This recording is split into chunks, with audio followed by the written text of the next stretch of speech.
Review देख रहे हैं आपके साथ। मैं हूं ऋतु। बुलेटिन की शुरुआत करेंगे बड़ी खबर के साथ। लखनऊ से बड़ी खबर। राजधानी में भू माफियाओं की मनमानी जारी है। तालाब और शमशान की जमीन पर करा रहे अवैध निर्माण। आपको बता दें कि बख्शी का तालाब जानकीपुरम में तालाब की जमीन पर हो रहा कब्जा।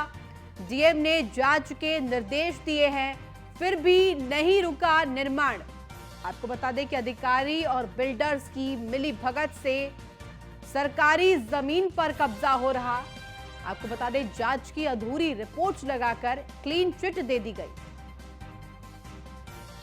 लगातार अब ये मामला संज्ञान में आ गया है। राजधानी में भू माफियाओं की मनमानी बढ़ती जा रही है। तालाब और शमशान की जमीन पर अवैध निर्माण करा रहे बख्शी का तालाब जानकीपुरम में तालाब की जमीन पर कब्जा हो रहा।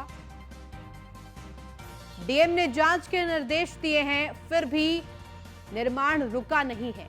अधिकारी और बिल्डर्स की मिलीभगत से सरकारी जमीन पर अवैध अतिक्रमण किया जा रहा है।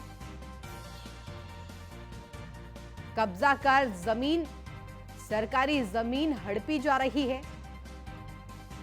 जांच की अधूरी रिपोर्ट लगाकर क्लीन चिट दे दी गई है।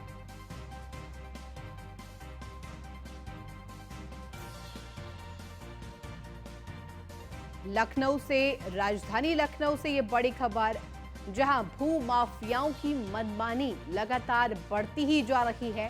तालाब और शमशान की जमीन पर अवैध निर्माण करा रहे हैं भू माफिया, जिसमें कि बख्शी का तालाब जानकीपुरम में तालाब की जमीन पर कब्जा हो रहा। और ज्यादा जानकारी के साथ हमारे संवाददाता नीलेश चौहान हमारे साथ फोन लाइन पर जुड़ गए हैं। नीलेश, लगातार ये मनमानी देखी गई है और खासतौर पर राजधानी की अगर हम बात करें, भू माफियाओं के जो हौसले हैं वो लगातार बुलंद नजर आ रहे हैं। भू माफियाओं ने लगातार अवैध अतिक्रमण कर निर्माण कार्य जारी रखा है। निर्देश भी डीएम ने दिए, लेकिन इसके बावजूद भी इस पर कोई रोक नहीं है।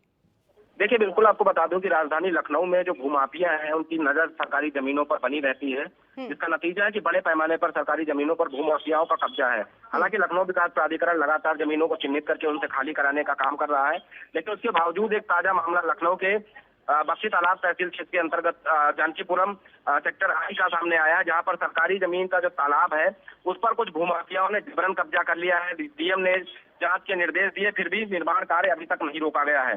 बड़ा सवाल ये उठता है कि तालाब की बेशकीमती जमीन पर भूमाफिया और बिल्डर मिलीभगत करके कब्जा करके उसको बेचने का काम कर रहे हैं। दूसरी ओर डीएम के निर्देश भी वहां पर धराशायी नजर आते हैं। अब देखना होगा कि लखनऊ विकास प्राधिकरण किस तरीके से इन भूमाफियाओं के ऊपर कार्रवाई करता है, क्योंकि जिस जगह पर ये निर्माण कार्य कराए जा रहे हैं वो सरकारी जमीन है और सरकारी जमीन में तालाब के रूप में दर्ज है।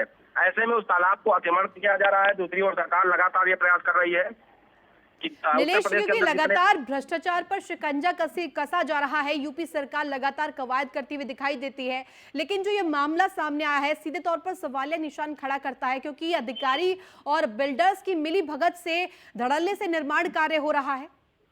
देखिए, बिल्कुल जितना जिम्मेदार ये अधिकारी हैं उतना ही जिम्मेदार उस क्षेत्र को देखने वाले जिम्मेदार अधिकारी हैं, क्योंकि उनकी निगरानी में अगर कोई सरकारी जमीन पर कब्जा कर रहा होता है तो ऐसे में उनकी ये जिम्मेदारी बन जाती है कि जो अवैध निर्माण करने वाले लोग हैं उनके ऊपर शिकंजा कसा जाए।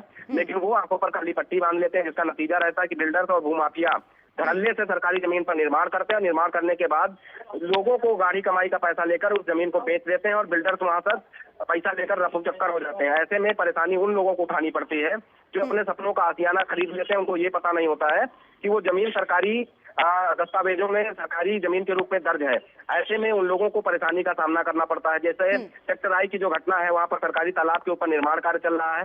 एक और सरकार लगातार ये प्रयास कर रही है कि उत्तर प्रदेश के अंदर जितने भी तालाब हैं उनका जीर्णोद्धार किया जाए, ताकि जो गिरता हुआ जलस्तर है उसको बचाया जाए। दूसरी ओर इस तालाब को जो ही अतिक्रमण करके उस पर कब्जा किया जा रहा है, उस पर बिल्डिंग बनाकर बेचने का काम बिल्डर्स और भूमाफियाओं की तरफ से किया जा रहा है। देखना होगा कि लखनऊ विकास प्राधिकरण, जिलाधिकारी लखनऊ किस तरीके से इन भूमाफियों और बिल्डर्स के ऊपर कार्रवाई करते हैं। ठीक है, बहुत शुक्रिया तमाम जानकारी के लिए नीलेश।